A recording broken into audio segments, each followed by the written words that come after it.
भीमाशंकर टाइम्समध्ये आपलं सहर्ष स्वागत.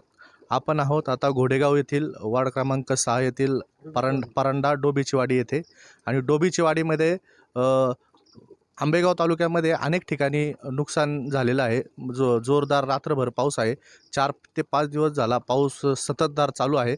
आणि परंडा डोबीचीवाडी येथे एका शेतकऱ्याचं नुकसान झालेलं आहे.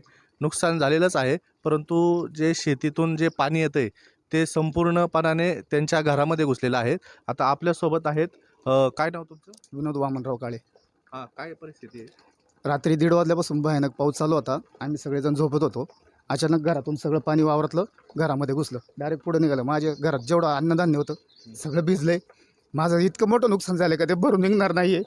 मला आहे ना प्रशासनाकडून काहीतरी मदत मिळाली पाहिजे. कसं काय, कुठून पाणी येतंय, कुणाचं हे आता शेतातलं सगळ्यांचं पाणी येतं आहे ना. असं कोणाला म्हणू शकत नाही का तुमचं पाणी माझ्याकडे येतं आहे म्हणून. पण हे माझं नुकसान आहे ना दरवर्षीच आहे. यांना वारंवार सांगूनसुद्धा कल्पना देऊनसुद्धा कोणी ऐकत घेत नाही आहे. कोण ऐकत नाही? हे बाजूचे शेतकरी यांनी दखल घेतली काय नाव कुठल्या गोष्टीची. मी आता असं कोणाचं नाव घेऊ शकत नाही ना. कोणाचं सांगून- वावर कोणाचं आहे ते तर कळेल का नाही? वावर. आता आमच्या चुलत भावाचंच आहे. त्यांनी तर दुसऱ्याला करायला दिलेलं आहे. मग त्यांच्याशी काही चर्चा झाली का पाणी घुसतंय? 4-5 दिवसापूर्वी त्यांना सांगितलं होतं की तुम्ही तुमचा पाण्याचा आधीच बंदोबस्त करून ठेवा. माझं गेल्या वर्षीसारखं नुकसान नको व्हायला. त्यांनी सांगितलं, ते म्हटले करतो, आणि त्यांनी काहीच केलं नाही. बघितलं पण आणि लक्ष पण नाही दिलं. लक्ष पण नाही दिलं. हो, मग आता काय परिस्थिती, कसं पाणी आलं, म्हणजे काय तुम्ही काय परिस्थिती होती त्यांच्या आणि कसं वावरातलं पाणी माझ्या वावरात आलं. माझ्या वावरातून सगळं पाणी माझ्या घरात घुसले. अख्खं पावसाचं पाणी. रात्री मी 1:30 वाजता उठून इथं फोडलंय. रात्री मग तुम्ही झोपलेले होते का पाणी? झोपेतच पाणी आलं. अचानक झोपेत आथरुणात पाणी आलं आमच्या. आता आपण पाहिलं कशा पद्धतीने या घरामध्ये, आता हे घर आहे, घर दाखवा, हे घर आहे. आणि या घरामध्ये कशा पद्धतीने पाणी घुसलं आहे. आता आपण पुढं जाणार आहोत. पूर्वी आपण या वावराकडे आपण पाहूयात की शेत आहे, आणि शेताला थोडंसं खाली या भागामध्ये घर आहे. वरच्या भागातही 2-3 बरेच 4-5 शेतकरी आहे, आणि त्या भागातून सर्व पाणी या शेतामध्ये येतं, आणि या शेतातून पाणी डायरेक्ट या घरामध्ये घुसतं आहे. आणि मोठ्या प्रमाणावर सगळ्याच ठिकाणी हे झालेलं आहे, नुकसान झालेलं आहे. चला पुढं जाऊ. आता आपण पाहूयात कशा पद्धतीने पाणी घुसले घरामध्ये.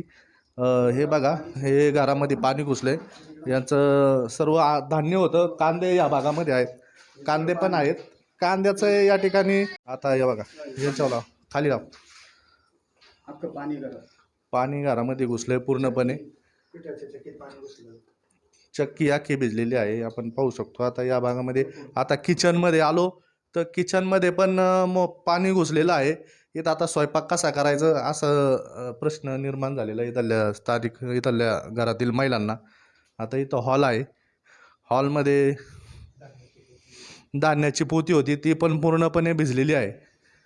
बघा या भागामध्ये आता हे भिजल्यामुळं मोठं नुकसान झालं आहे धान्याचं पण. पूर्ण घरामध्ये पाणी शिरून हे काळ्यांचं मोठं नुकसान झालेलं आहे. आता यावर काहीतरी प्रशासनाने काहीतरी त्यांना सहकार्य करावं अशी त्यांच्याकडून मागणी होती. अजून किती ठिकाणी अशीच परिस्थिती आहे?